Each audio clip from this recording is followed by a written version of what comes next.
welcome to Focus, a show that focuses on community, unity, and service. I'm your host, Mark Warnock, and on today's show, we got the Enfield Community Chorus. We've got some folks from there that we're going to talk about their organization. First off, we have Joyce Young, who's the President Emerita. Is that how I say that correctly? Emerita? I didn't know what that meant. All right.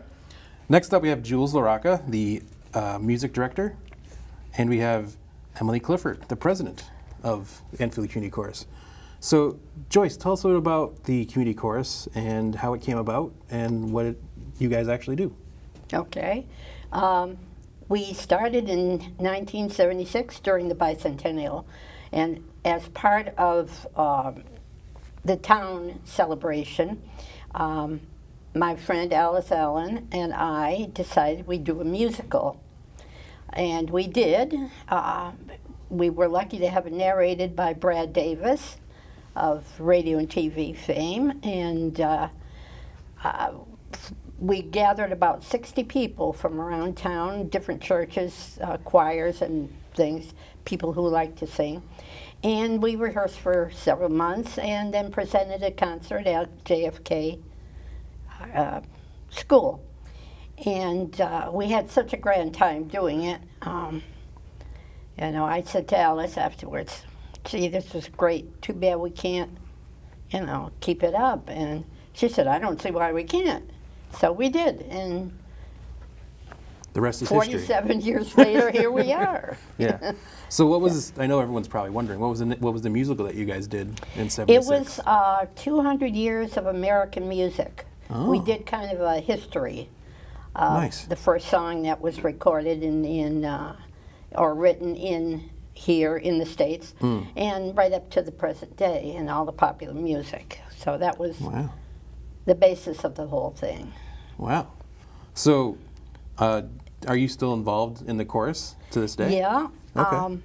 I have been right from the beginning, and I retired as president last year, and Emily took over, and that's why the President Emerita. Yeah. Very cool. So I guess that leads into Emily. Tell us a little about, I hear you guys are moving into a new location.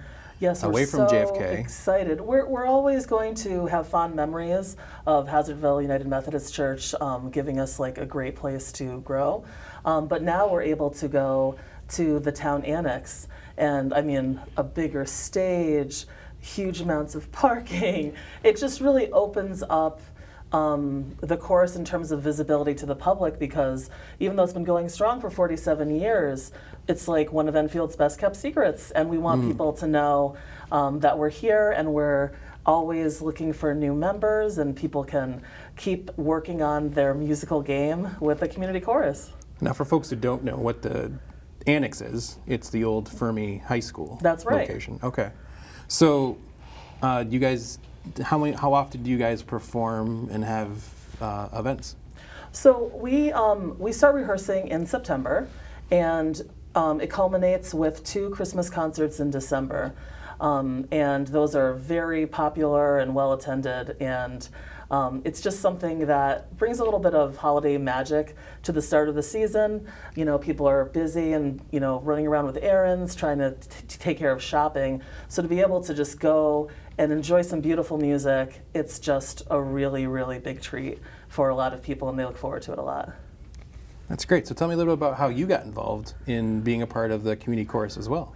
Well, for people at home, I wanted to be a part of the chorus for years before I did anything about it. So please don't wait as long as I did. And then once I joined, I was just so happy. It was a great group of people. It was just so exciting to look forward to something on Monday nights. And as I just became like more of a member, I started working on social media, started working on just like publicity, and that was my role in the community chorus until it came time for Joyce to say that she was ready to pass the baton on, and then I was able to serve in a new way now. But yeah, that's how I got started, and so I was there for the music director before Julie, so I started with Ginny, and here I am, and it's been a huge part of my adult life. It's really seen me through a lot of life milestones, and I just have come to love the chorus and everything about it so much. So speaking of great segues, Julie, welcome to the show. Thanks for being on. I know you for Julie from way having back in high school. It seems like I'm getting a theme on the Focus show. I have friends who I went to high school with who are now part of nonprofits. So Julie is now a part of this one. Justin Chassie is over at the Shaw Museum. No, yes, he's been there for quite a while. Yeah, so he was on the show. So now it's like we're doing an Enfield High Alumni Association meeting. Yes, secretly. Here on That's Focus, our yeah. ulterior motive Yeah, for all of so this. tell me a little bit about how you got involved in being a part of the community chorus. I got involved in the community chorus indirectly through Alice Allen, who was also indirectly responsible for my career as a church musician to start. So everything sort of came full circle. 20 years ago, she asked me to sub in at a church because they needed help with their choir learning a Christmas piece. 2 weeks later, their music director resigned. So, and I was asked in a panic because I wasn't a church musician. It was not something that you sign up for in college, like, right? When you go into the guidance office and they're like, what would you like to be? Church musician, not on the list, like not anywhere there. And so I got a panic call from the pastor that said, can you please work with the choir? And I said, yes, sure, I can work with the choir. And then it kind of snowballed into, can you play piano at the early service? And then, well, how about you try the organ? And I said, but the feed. And they said, try it. I said, okay. And then I wound up, after that, 10 years later at Hazardville United Methodist as their music director, which Alice also attended. So I was now there as her music director while she was attending church. And then when it came time that we knew that, and Joyce is also there, obviously, and when it came time that we knew that there was going to be a changing of the guard, Alice had brought it up and Joyce had brought it up to me previously, and I had said yes very vehemently. I was very, very much yes. And so when the time came, we changed over and I started directing and I never looked back. And this year is my 10th anniversary as the director there. So it's really, really special because we're moving into a new building with all these new opportunities. And it's my 10th anniversary, so everything is just amazing. So speaking of great opportunities, you guys have opportunities for people who are interested to possibly audition to be members of the chorus. How does that happen? So, how does that work? I mean, it's so interesting, like when you're going through school, it's so common for people to be in band, in chorus, and then they grow up and music just kind of drops out of their life. Yeah. So if you've ever felt that, you want to get back to those musical roots, this is such a great way of doing so. Yeah. And Julie, why don't you talk a little bit about what it's like for a new member, perhaps, to join? A whirlwind, but a really, really wonderful one. So we don't actually audition for the group, but we do recommend that you have some musical experience. Reading music, singing is a plus, but not necessary, a little bit, because we sort of hit the ground running when we do it. And it's very important for me to treat this also as a learning opportunity instead of just a directing opportunity where I'm saying this thing and you do it. So I try to make every rehearsal almost like a little baby masterclass for people to learn different things, because I'm getting so much out of everyone this is a volunteer group, so I get so much from people out of effort and time and practice and work that I want to make sure that it's worth their while to attend. And it's so important to me to make sure that people go out learning more than they did when they came in, that it's a learning experience. So you can come in, and I'm an active director. I am a very active director, but I would hope in a really good way. I have a lot of energy and I bring that into the rehearsals because above everything else, I want us to have fun. That is the most important thing. It's a Christmas concert. Christmas is a wonderful time of year. The music is great, it's happy, it's fun. So when we come into rehearsals, we want to have fun and be glad that we're there, and that's what my goal is. So yes, come on in and join the whirlwind and the tornado. So do you have a date for when people can start signing up to help out? Sure. So our first rehearsal is going to be on Monday, September 11th, and we do a Monday night rehearsals from then until the Christmas concerts. And if you want more information, you can reach out to us on Facebook, or you can reach out to us at enfieldcommunitychorus@gmail.com. And if you Google us, our website will come up, so you can get all the details that way. But yeah, if you show up at the Town Annex on September 11th, you will definitely be seeing a bunch of smiling faces. And we're really, really excited just to see returning members, and of course, anyone who's new. So you were saying you have the chorus. Now, are there options for folks who might not be musically inclined that could possibly help you guys with lights or Yes. Yeah, other it's other parts of such the a wonderful thing events? to bring up. We're always looking for volunteers, so if you just enjoy helping out in a musical activity, or if you're a member and you want to come back in a different way, especially as the chorus gets closer to our Christmas concerts, we definitely have a big need for volunteers to help us with different parts of ticketing and concessions and ushering. So definitely, it's a great way to volunteer. And in town, there is the senior volunteer tax credit, Yeah. which is a program that's going to be like really, really popular. And so if you want to sign up and we can record your hours, you'll be able to actually get a financial benefit out of it to help with your tax bill if you're a senior citizen. Yeah. Soon Joyce should be able to use that. Joyce, you should be able to put those hours down. Yes. Yes. Okay, I'll Soon. try. You know, you've got a couple years until you're eligible, but you'll get there. Oh, she's not an Enfield resident. That's what it is. Well, there it is. Yep. There it is. So close, Joyce. So close. So Well, close. just over the river. Yeah. So here's a question I've been thinking of as we've been talking. You said it's been 47 years since you started this. Did you have any inkling 47 years ago, first off, that you'd still be doing this, but that it would even turn into anything? Never, never. We thought it was going to be a fun thing for a while, and gives us a chance to get together, and it was wonderful. We have a good time. But never thought it would go this long. And even with the break, the 2-year break because of COVID, we still came back afterwards, and Yes. still have the. And I have a photo of the original Wow. bicentennial group.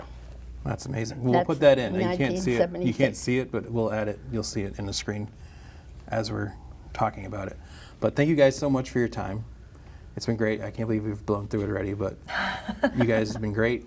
I'd say definitely look up the Enfield Community Chorus on Facebook, or just Google it, because I'm pretty sure you can find it that way too. Yes. But during winter, we'll be looking for the concert. Yes. I'm excited to see how it turns out. We're going to send you guys tickets so that everyone Well, can there come you go. and check it That's out. the only reason why I had you on. So you free tickets. That's the only reason why I had you on.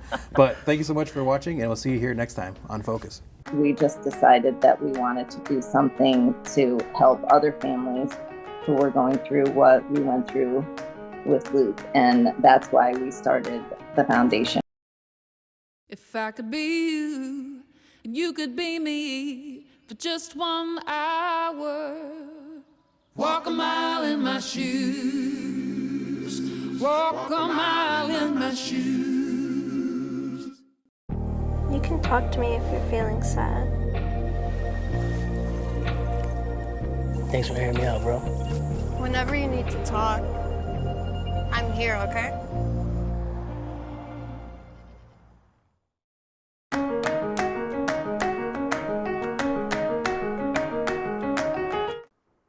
Hello, and thanks for watching Focus, a show that focuses on community, unity, and service, featuring nonprofits and local community heroes. I'm Chris Giard. September is Childhood Cancer Awareness Month, and according to the American Cancer Society, approximately 9,910 children in the U.S. under age 15 will be diagnosed with cancer this year. Our next guest is Mary Jo Dunn, the founder of Love for Luke, and Lisa Palmieri, the marketing consultant for Love for Luke. Thank you both for joining us today. Thank you, Chris. Thank you for having us. So, Mary Jo, let's start with you. Can you start by sharing your story with the audience and why you started Love for Luke?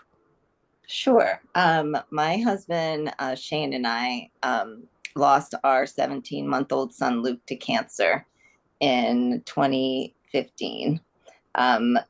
He was a perfect, healthy baby until one day we noticed a lump on his belly, and we went to the doctor, and after a couple of visits, we were sent to Connecticut Children's, and we learned that he had a very rare aggressive cancer called a rhabdoid tumor in his liver that had metastasized to his lungs.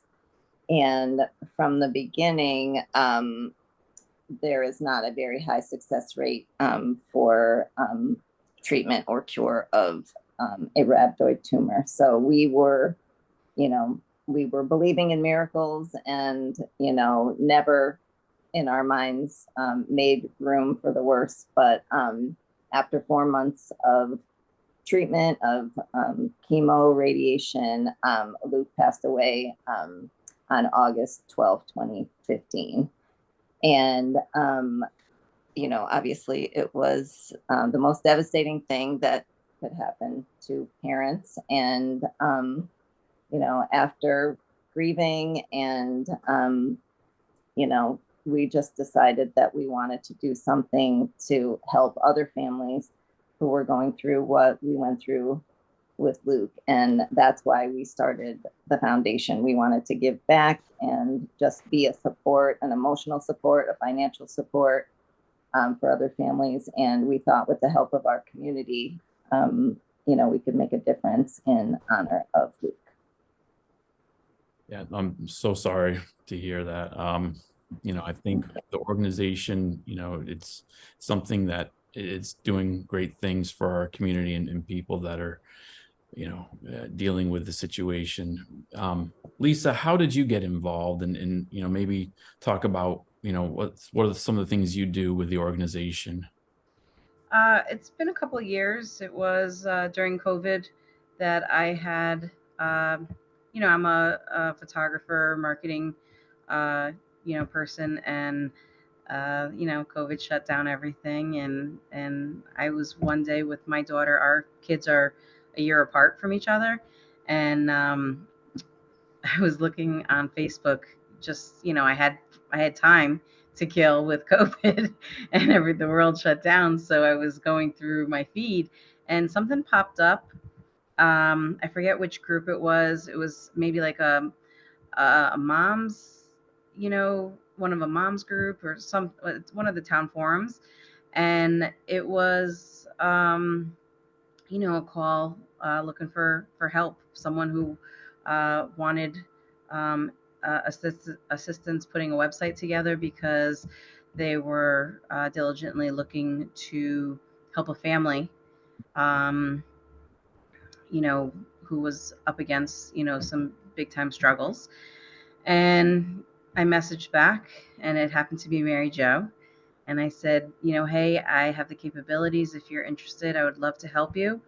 And then from there, I think we literally hit the ground running within a day. We started talking, we exchanged, stories, and her story just touched me beyond words. And, the rest is history. We just kept pushing through. Whatever we could do, we wanted to do. We wanted to try and achieve as much as we possibly could, being up against what we were during COVID. And I believe that year we successfully raised about $35,000. Wow. Yeah. Just locally, we were giving, I know, we're going to cover all this, but we did some really good work, during tough times, but we were able to help a lot of people. So typically, how many families that are going through, childhood cancer, how many do you get to help and got to work with per year? We typically average about 5 families, and Mary Jo can attest to this, where we're really contributing, a substantial amount of, the foundation of what we raise. But throughout the year, we do a lot of pay it forwards and, small acts of kindness, here and there, wherever we can help out. We also work very closely with CCMC. And, Mary Jo, you should, explain why CCMC, is, our go-to. We have ongoing relationships with staff there, with nurses there. They became like family to us, and oftentimes we stay in touch, and they'll make us aware of families that might need, emotional support, financial support, and we help that way throughout the year. And then we choose families to do specific fundraisers for, so we can, try to help families individually in addition to, just random things that happen throughout the year. So you kind of mentioned a little bit about the pay it forward and spreading kindness. Is that, is that the partnership with CCM getting you in touch with them? Like, can you talk a little bit more about what it means to when you guys pay it forward and spread the kindness? Well, initially, they did a little news segment on us for the first birthday, that it was Luke's second birthday. And I had gone to a local restaurant, and I wrote a card and saw a family that happened to be celebrating their son's birthday that day, and I didn't know it at the time. And it was at First and Last in Glastonbury, and it just kind of went off from there, that it just inspired people to want to pay it forward. And it was like a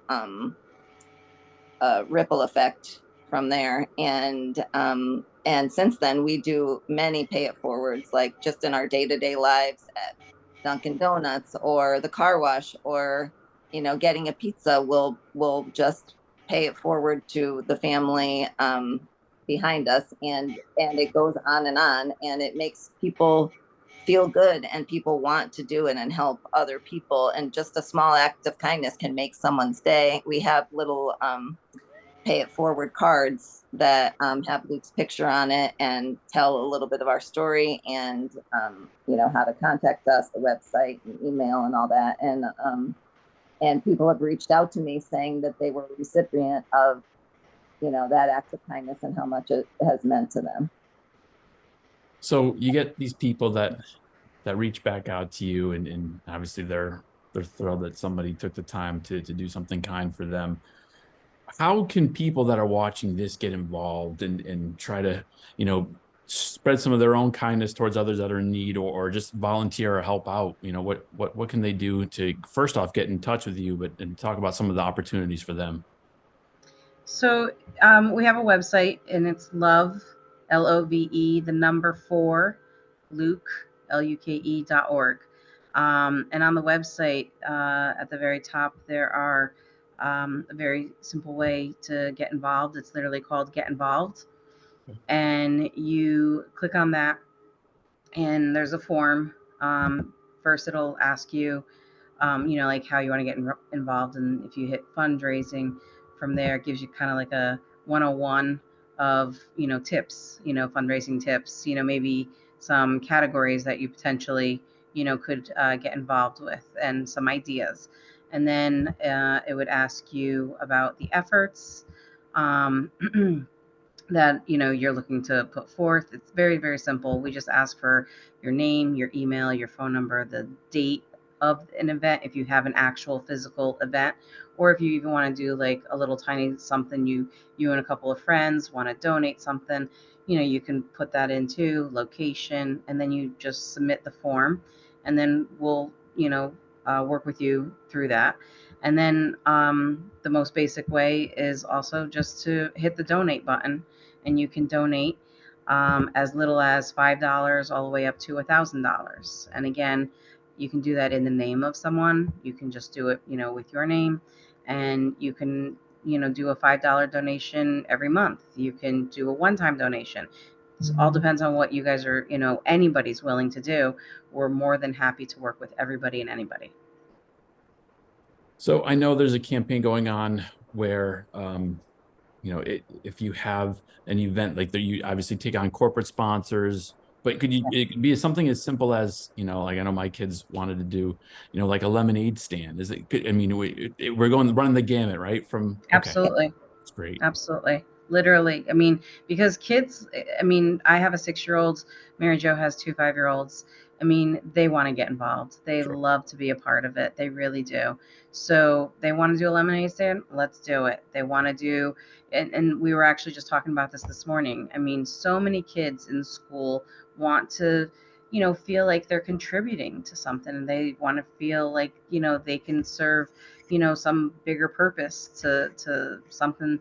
And especially, I mean, pediatric cancer, it touches so many unfortunate, friends, of theirs. So, we love for, the children in schools to get involved with fundraising through the schools or even outside of the schools. Mary Jo, obviously you're from Glastonbury within our Cox footprint here. What is your reaction to the love and kindness that people have given back to the organization, and what does that mean to you?